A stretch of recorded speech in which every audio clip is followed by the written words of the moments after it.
Hello student, आज हम लोग पढ़ रहे हैं केमिस्ट्री एटॉमिक स्ट्रक्चर का चैप्टर 2 है ना। एटॉमिक स्ट्रक्चर चैप्टर आपका 2 है। एटॉमिक कल आपने पढ़ा है, आप नियम का पढ़ा है। मैं आपको बताया था कि भी इसमें इलेक्ट्रॉनिक विन्यास करना सीखिए, और यह भी बताया था कि मुख्य ऊर्जा स्तर में अधिकतम इलेक्ट्रॉनों की संख्या कितनी होती है पाउली के अपवर्जन नियम से, यह भी आपको बताया गया था। तो बहुत इम्पोर्टेंट चीज़ है यह इलेक्ट्रॉन भरने का क्रम है, जो कल हमने पढ़ लिया है। आपपाव का नियम कल हमने पढ़ा है। आज हम लोग चूंकि इसी से संबंधित है इसलिए हम बता रहे हैं। अब ध्यान दें कि हम लोग जो पढ़े हैं कहाँ तक, इलेक्ट्रॉनिक विन्यास कार्बन 6 तक हो गया। फिर आप नाइट्रोजन है, ऑक्सीजन है, फ्लोरीन है, नियोन है, तो हम लोग नियोन तक, सोडियम तक पढ़ चुके थे। मैग्नीशियम का जो इलेक्ट्रॉनिक विन्यास है, इलेक्ट्रॉनिक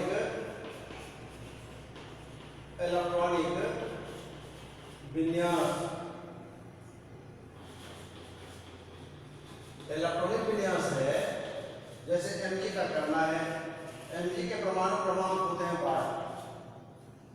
अब इलेक्ट्रॉन कहाँ प्रवेश करेगा? 1s2, इसके बाद 2s2, इसके बाद 2p6 और 3s2। आपको ये भी बताए थे कि s में 2 इलेक्ट्रॉन है ना, मैक्सिमम इलेक्ट्रॉन है। p में 6 इलेक्ट्रॉन, d में 10 इलेक्ट्रॉन और f में 14 इलेक्ट्रॉन होते हैं, मैक्सिमम इलेक्ट्रॉन होते हैं। ये आप ध्यान में रखिए। जब तक p में पूरे भर नहीं जाएगा 1 से 6 तक, तब तक 3s में इलेक्ट्रॉन नहीं जाएगा।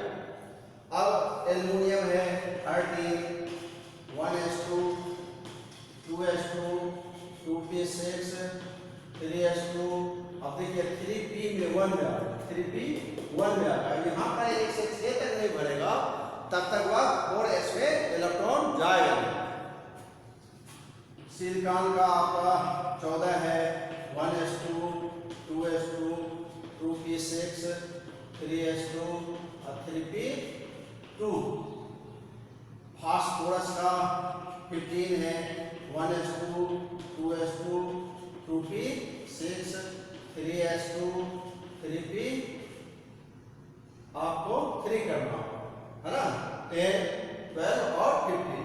सल्फर का है 16, 1s2, 2s2, 2p6, 3s2, 3p4। देखिए यहाँ 4 भर रहा है, जब तक 6 नहीं होगा तब तक 4s में नहीं जाएगा।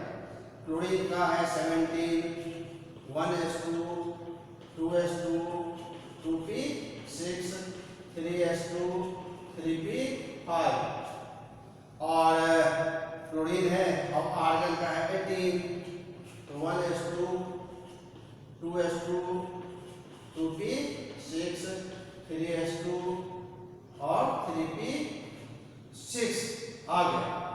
3p6 आ गया तो अब कहाँ बढ़ेगा? 4s में इलेक्ट्रॉन जाएगा। अब यहाँ देखिए आर्गन पोटेशियम का है 19, 1s2, 2s2, 2p6, 3s2 और 3p6 भर गए पूरे। इसके बाद 4s1 में जाएगा। कहाँ जाएगा? 4s1 में। इस तरह से आप इलेक्ट्रॉनिक विन्यास करिए, ठीक है। आप स्वयं इलेक्ट्रॉनिक विन्यास करेंगे तो आपको एक आत्मविश्वास पैदा होगा। गलतियां तो होती हैं, गलती करने में कोई दिक्कत नहीं है। अब हम लोग देखें कि जो डी ब्लॉक के तत्व है, संक्रमण तत्व, उसके बारे में हम लोग चर्चा करें।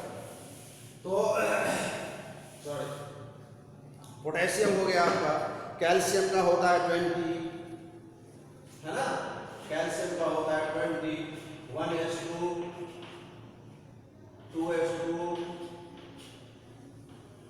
2p6, 3s2 और 3p6 और 4s1, 4s2 हो जाएगा, भर गया इसमें। तो 10, 12, 16 और 2, 18 ऊपर में इलेक्ट्रॉन है, जैसे जोड़ते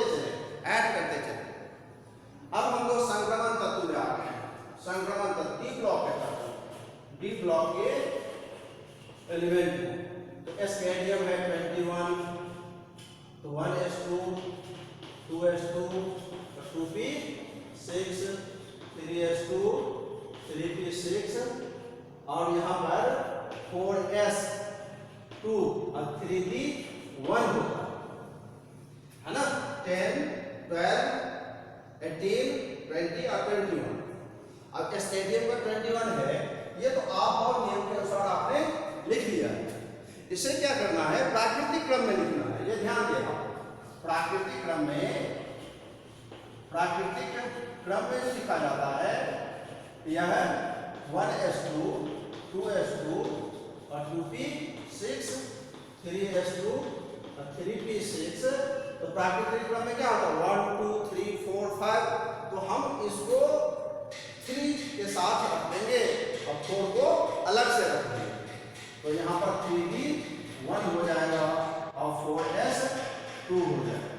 इस तरह से जब तक B में 10 इलेक्ट्रॉन नहीं भरेगा तब तक आप 4p में नहीं जाएंगे, है ना। 4s के बाद 4s के बाद 3p है, 3p के बाद 4p है, 4p में नहीं जाएंगे। स्कैंडियम हो गया, फिर टाइटेनियम का 21s2 2s2 और 2p6 3s2 3p6 और 3p2 और 4s2, ठीक है। इसी तरह वेनेडियम है और क्रोमियम का 24 होगा, तो 1s2 2s2 और 2p6 और 3s2 3p6 और 3p4 और 4s2 हो। ये तो आप ऐसे लिखेंगे तो 4s2 और 3p4 हो जाएगा। तो इस तरह के जो विन्यास है यह आपका नियम से हटके, है ना, ये अपवाद है, क्या है, एक्सेप्शन है। तो इसको सही करने के लिए क्या करेंगे कि 4s में से एक इलेक्ट्रॉन d में चला जाएगा, तो d में क्या हो जाएगा 5 आधा। d में जो इलेक्ट्रॉन होते हैं वह 10 इलेक्ट्रॉन होते हैं, तो उससे क्या हो जाएगा आधा हो जाएगा। आधा कक्षक या पूरा भरा हुआ कक्षक जो होता है वह स्थायी होता है। ऐसा क्यों करते हैं, तो स्टेबल बनाने के लिए करते हैं।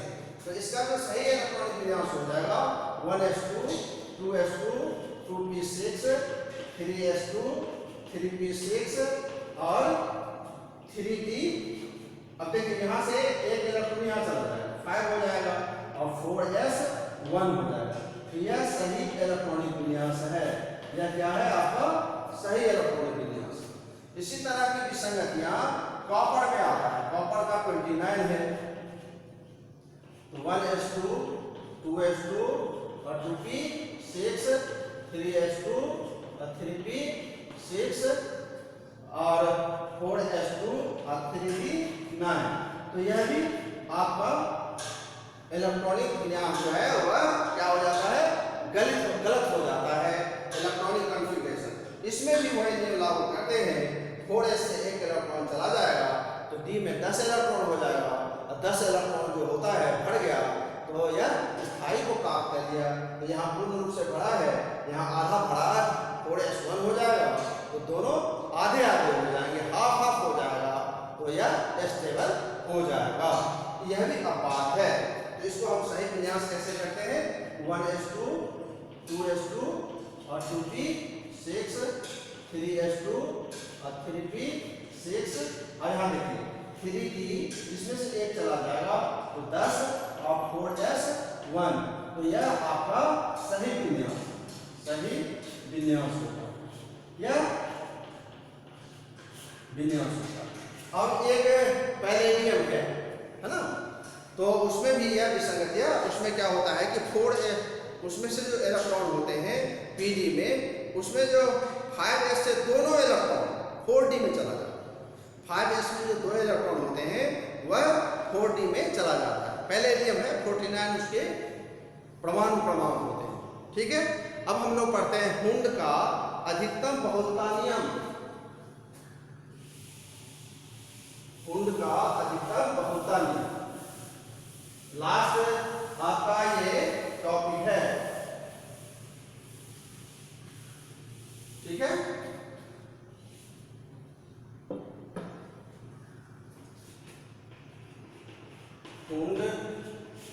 का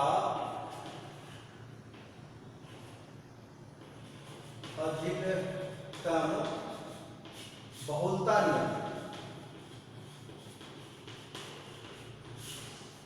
बहुलता नियम एक तो आप ये जान लें कि s ऑर्बिटल है तो उसमें एक ऑर्बिटल बनते हैं, तो p है तो इसमें आपके 3 ऑर्बिटल बन जाते हैं, px, py और pz। और b है इसमें 5 बन जाते हैं, 1 2 3 4 5 हो गया। और f में जो होते हैं यह 7 हो जाता है,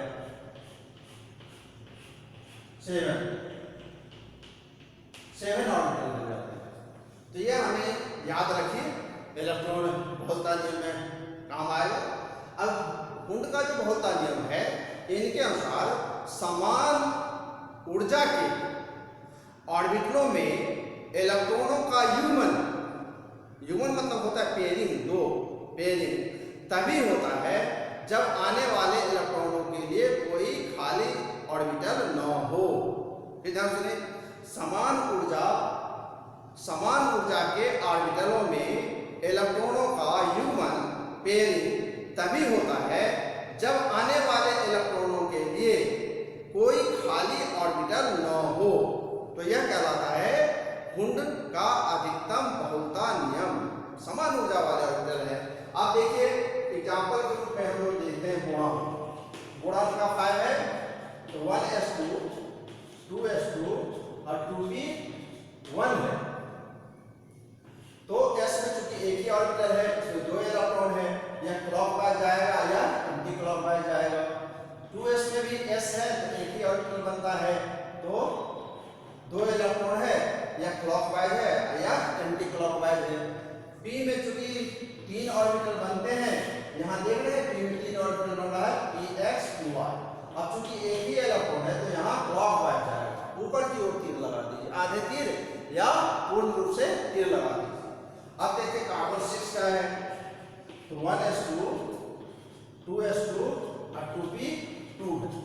तो 1s में 2 इलेक्ट्रॉन है और यहाँ s है तो एक ही ऑर्बिटल बनेगा। अब p है तो यहाँ पर 3 ऑर्बिटल बनेगा।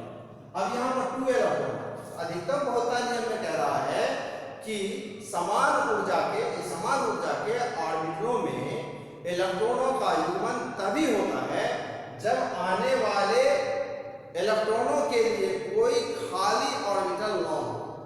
अब इसमें 2 है तो ऐसे आप भरेंगे, अलग अलग भरना है, एक एक करके भरना है, ठीक है। अब यहां पर देखिए कि नाइट्रोजन है तो 1s2 2s2 और 2p3। तो 1s में 2 इलेक्ट्रॉन, 2s में भी 2 इलेक्ट्रॉन, और p में क्या है 3 इलेक्ट्रॉन। तो एक एक करके भरेंगे, ऐसा नहीं कि ये आप यहां कर देंगे, ये गलत हो जाएगा। यदि सपोज करिए कि ऐसे भर लिए इलेक्ट्रॉन तो यह आपका क्या हो जाएगा, गलत हो जाएगा। इसकी फिर व्याख्या नहीं कर पाएंगे, इसीलिए आवश्यक है कि एक एक करके आप अयुग्मित इलेक्ट्रॉन, ऐसे इलेक्ट्रॉन को क्या कहते हैं, अयुग्मित इलेक्ट्रॉन कहते हैं। क्या कहेंगे, अयुग्मित, अनपेयर्ड, अयुग्मित इलेक्ट्रॉन, है ना। ऐसे और इलेक्ट्रॉन को क्या कहेंगे, अयुग्मित इलेक्ट्रॉन।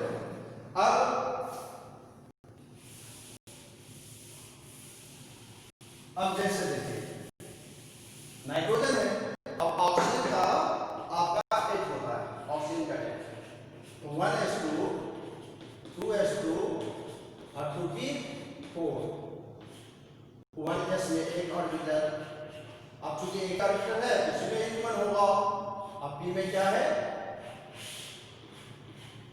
1 2 3, अब चौथा इलेक्ट्रॉन हो गया तो युग्मन करा दीजिए। कैसे, तो एंटी क्लॉक में, क्या करा देंगे, एंटी क्लॉक में, ठीक है। तो इस तरह से इलेक्ट्रॉन आप भरेंगे, तो यह कहलाता है कुंड का अधिकतम बहुलता नियम। तो अभी हम बताए थे आप के जो इलेक्ट्रॉनिक नियम के जो अपवाद है क्रोमियम और कॉपर और वेनेडियम पैलेडियम।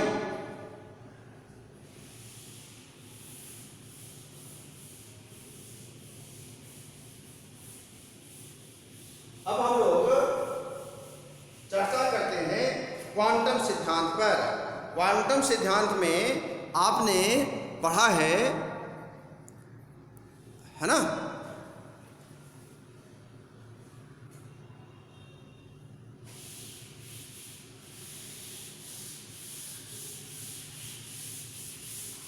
अब देखिए क्वांटम सिद्धांत में आप ध्यान से देखिए, यदि L बराबर 0 है तो S कक्षा, ठीक। L बराबर 1 है तो P कक्षा, L इक्वल टू 2 है तो D कक्षा, और L इक्वल टू 3 है तो F कक्षा, है ना? समझ गए चीज, है ना? तो यदि मान लिए आपको ये कहा जाए कि किसी ऑर्बिटल में अधिकतम इलेक्ट्रॉनों की संख्या कैसे आप निकालेंगे, तो ये हो सकता है ना? तो निम्नलिखित में से प्रत्येक क्वांटम संख्या को किस उपकोष में को प्रदर्शित करता है?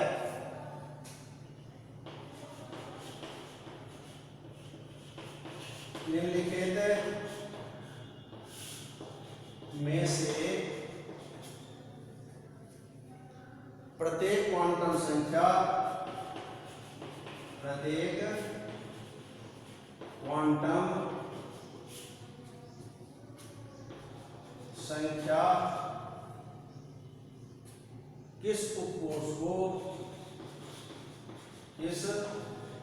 उपकोष को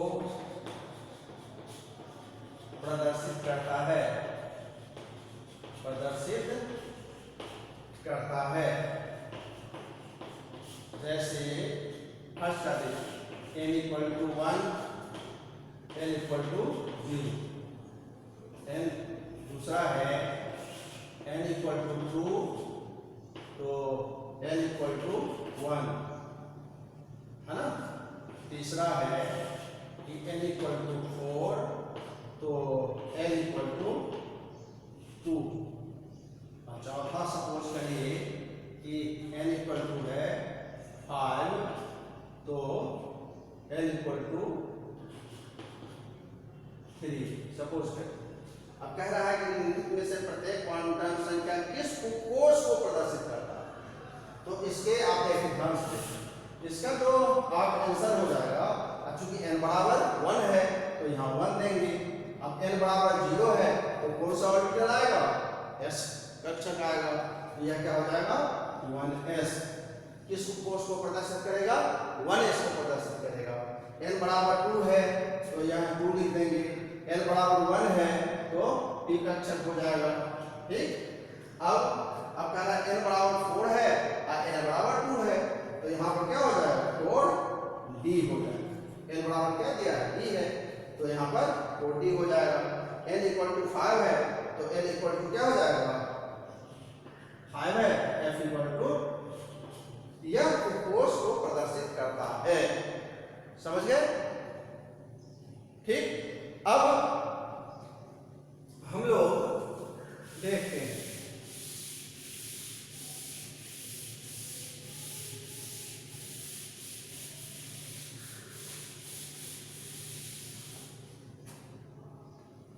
थ्री पी इलेक्ट्रॉन की चारों क्वांटम संख्या लिखिए।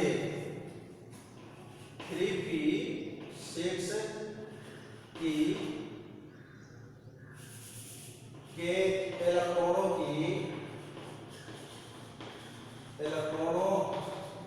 की चारों क्वांटम संख्या लिखिए। यह आपका क्वेश्चन है ना? तो कैसे करेंगे? क्वांटम संख्या आपको बहुत बहुत चीजें उसके बारे जानकारी होनी चाहिए, है ना। तो एल बराबर ये कोर्स प्रदर्शित करता है, 3 हो जाएगा।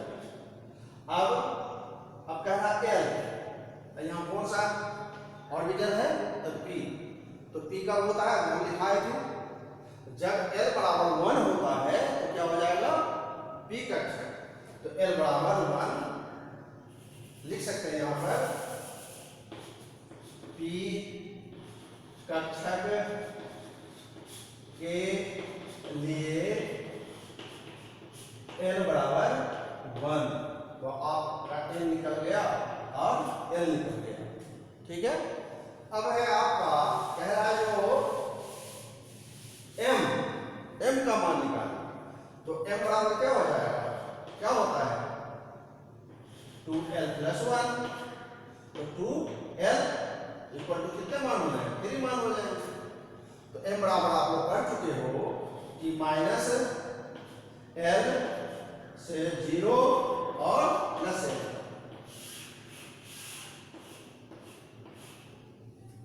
हो गया ये। तो या इसको आप लिख सकते हो px, py और pz। अब कितने इलेक्ट्रॉन है यहाँ, तो 6 इलेक्ट्रॉन है, तो भर दीजिए 1 2 3 4 5 6, ठीक है। तो पहले इलेक्ट्रॉन के लिए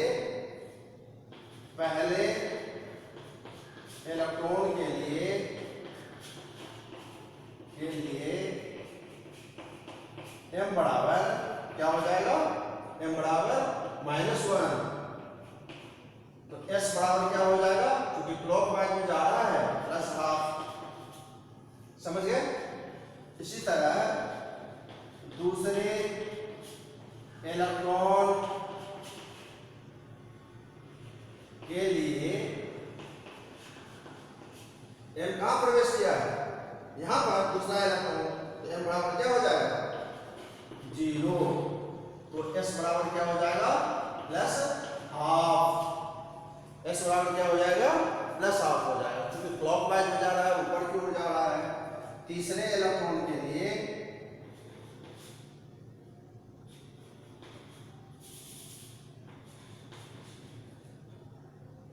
थर्ड इलेक्ट्रॉन के लिए m बराबर क्या हो जाएगा,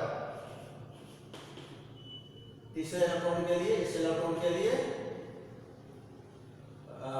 +1, s बराबर +½ तो इस तरह से छठवें के लिए m बराबर क्या हो जाएगा -1, s बराबर क्या हो जाएगा -½ क्या हो जाएगा। चौथे इलेक्ट्रॉन के लिए, थर्ड इलेक्ट्रॉन के लिए और फोर्थ इलेक्ट्रॉन के लिए m बराबर क्या हो, चौथा इलेक्ट्रॉन यहाँ आया है, तो m बराबर क्या हो जाएगा आपका -1, है ना, -1, तो s बराबर नीचे की ओर आ रहा है, तो -½ कितने हो जाएगा -½ तो इस तरह से इलेक्ट्रॉन आप 5 और 6 का निकाल सकते हैं। तो ये कभी कभी क्वेश्चन में पूछता है। ये चैप्टर आपका कंप्लीट हो गया, ठीक है। तो आप इसको सब्सक्राइब करें और लाइक करें। कितने